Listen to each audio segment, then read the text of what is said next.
Hi there guys, it's Aline. It's Wednesday, I think it's the 10th or maybe the 11th. Let me have a look. Actually the 10th of March 2021. And I wanted to show you at this point how my card collection business is coming along with the shrines. I will, zoom in a bit more, show you a couple more of these. Some of these you have already seen in the two former previous earlier videos that I made. So I have done quite a couple more, as you can see. It's been a really interesting process, and it still is. And it is also taking me away, I'm noticing, from the first stage of affairs where I did these two, for example, and this one, and these over here, where it seemed it was easy to do. I liked what I was doing. I enjoyed cobbling my images together and scribbling on them, and that was it, really, basically. It is growing and it is transforming into something that is a lot more personal and more complicated, and I am I've let them all out like this in groups, where what you see, the 6 at the top there, those are ones that are actually the most personal to me. In fact, actually here, what you see is only the top right hand one actually does have a wall shrine. I already described what I was doing with that card or with that image in my previous video about this Light of Mary process here. Those are the 6 cards that actually, to me, involved a lot of personal work, putting things together. And apart from that one in the wall, there's only a little Mary keychain that I already mentioned in that one. And some of this doesn't even have it doesn't have an official shrine-like identity, you could say. Whereas at the bottom here, all the rest of these cards have a bit more of an explicit shrine nature, if you like, with this set in the middle here as the most official type building. This is an entryway to a large cathedral in France. This is in Chartres, stained glass window in there. This is a statue, so the different locations, different types of approach. Also, this is just a large Mary statue. I think it's fairly large, at the top of a really high, really steep mountain in the Alps. I have not seen this myself. I just thought it was stunning with the distant views going behind her, going down like that. And I imported a little photograph of Mount Kailash in there, which makes it suddenly really, different and personal again, because this is all, France and Switzerland and bits like that. And she is looking east to another source of spirituality, which to me is, I can do this. Why not? Why the hell not? But it's an official place where probably a priest of some sort, some official person gave the official blessing to this location. It's the top of the really steep, really dangerous mountain that gets climbed a lot. People want her to be there. This stuff over here is from the cathedral in Chartres, and all that is completely official. At the bottom here, there's a fairly large shrine that I took a photograph of that has all these nice bits of rainbow that were actually just in the lens as I took the picture. And so I used that, for my own purposes. But it's also a very official, completely above board, sanctioned, approved, institute approved kind of a place that doesn't actually get a lot of religious action compared certainly to Chartres, or, you know, where in terms of belief or worship or whatever you like to call the meditation or the connection that you're looking for, you know, in terms of officially, these are official places. Anyway, so on with my collection here. What I have here are really mostly really old places where there it looks like there used to be a shrine for at least a couple of 100 years, like this one as a crossroads in a really small village in the south of Limburg. And this one is even, you know, it's just a really tiny, almost like a wall, what do you call those? Like a little box-like contraption that sits on a, basically on a pole of some sort. Like this one also. These are, I think, on the edge of officialdom. And some of them are so old that nobody really knows anything about them anymore. This is an example of a shrine that I think actually gets used and gets looked at and gets attention because there's a box of little flowers underneath.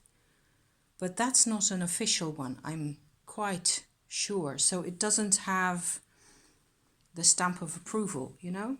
So some of these are so old that it wouldn't really, you wouldn't even know where to look to find out. This is another definitely unofficial one that somebody did in their own front yard, and so on and so forth. So these are sort of on the, let me say, on the self edge of this cultural phenomenon, people who still want to use a place like this or a form like this.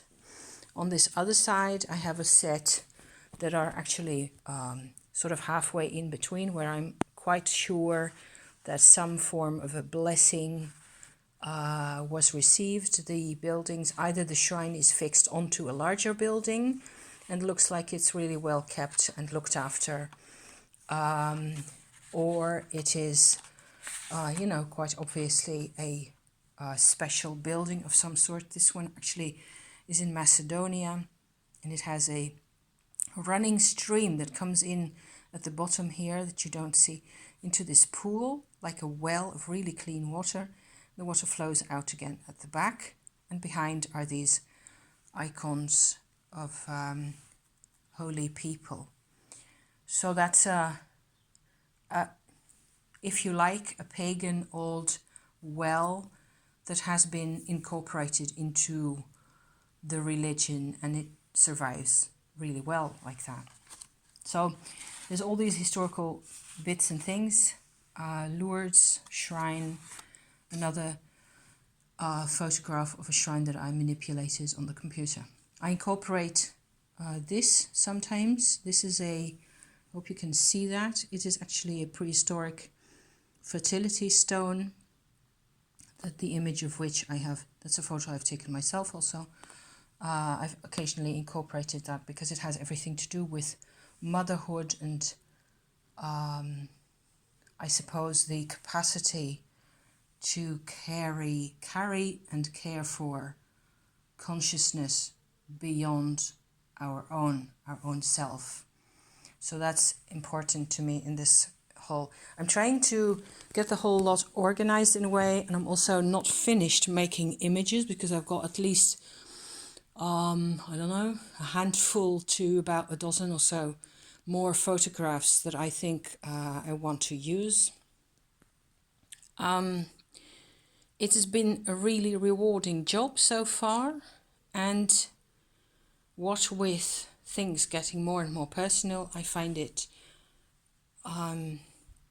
confusing quite a bit to maintain trust in my own project. I have to let this grow. It's what I want. I want this to grow, obviously. I like it. that it grows. I like that I get away with doing weird stuff like this. For example, this is another real, this is a fabrication. I imported a photograph of a shrine that I will also make a separate image about, in a large yew tree.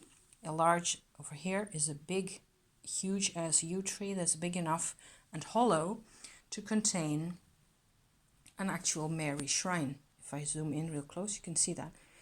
And using the paint program, and I can actually copy and reverse that image so as to get this mirror image in the water on the beach, which is where this tree is not. It's not standing there. I just invented this. I made this up. I thought it looked rather neat, actually. And I wanted an association with the sea. I wanted the sea element to be present in this whole endless lengthy story here. There are trees, there's lots of nature going on, there's seasons. I have lots more material that I want to incorporate, and I'm close to not feeling confident at all anymore as to how much longer I can continue doing this. I'm also trying to make myself invent, keywords and captions. I'm trying to make myself decide what the pale blue surround of each image is supposed to look like. I bought super interesting looking paint.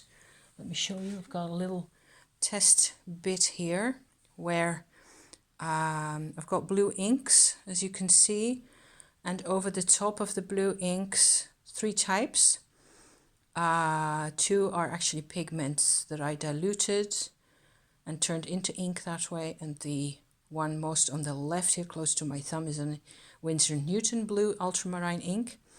Over the top of those, if you look like this, you get this shine where the top layer is mother of pearl, actual mother of pearl pigment that I made into paint, and then you get 2 stripes that are actually blue in the shine. So I think that's to die for gorgeous. I mean, if there was such a thing as a real unicorn, this is the paint they use, okay? This is unicorn stuff right away. One of them, the bottom layer of this stuff is an acrylic paint, and the thin stripe in the middle is a watercolor Van Gogh type paint. So seeing how that looks, this is what I want in my, in my edges around here. How utterly drool worthy is that going to be around these images? I mean, I rest my case, right? So it's got to happen. Only I'm making a vlog also to give myself a bit more courage and hope and trust that this is actually going to work. I'm not in any hurry. What I did today was finish more or less gluing most of the recalcitrant parts of cardboard back together in the, in the edging business. I did a bit of sanding where some of these are actually a bit neater now around the edges, so that looks better than it used to do. It's improving slowly, but it was really distracting to end up with things that are so much more personal, and it's really what the whole thing is about, because this is a deck, if you like, that is about different modes of connection. Spiritual truth is what it's about. For me, this is why I make this stuff. This is why I enjoy doing this. And I found these shrines over a period of 25 plus years at least. I've been looking for these. I have had dreams where this stuff came up. It's more important to me than I myself really realize, even now, even at this point. So I think it's worth pursuing, it's worth working on, and that's why I keep it up. And I'm doing my best to, get the quality as good as I can. There's occasional bits where it's still, you know, there's still a bit of a fold. If it bugs me, I can always do another print of the same card and just, you know, begin again. I don't mind really if I ironed them. Most of them have been ironed properly. I don't mind that much if you can tell that it's handwork. So yeah. And it's not like I'm going to sell these anyway. I make my videos about this stuff because life has been rather complicated. I'm going to finish this off with a tiny side note here about the way the Tumo is going. Tumo is going really well. However, I have had to experience a whole lot of detoxing. I will get back to you know, a Tumo check-in at some point soon. But it's been a bit of a heave-ho, you know, getting it all, keeping my act together. And luckily I can, you know, be at home and I don't really have to worry all that much about things.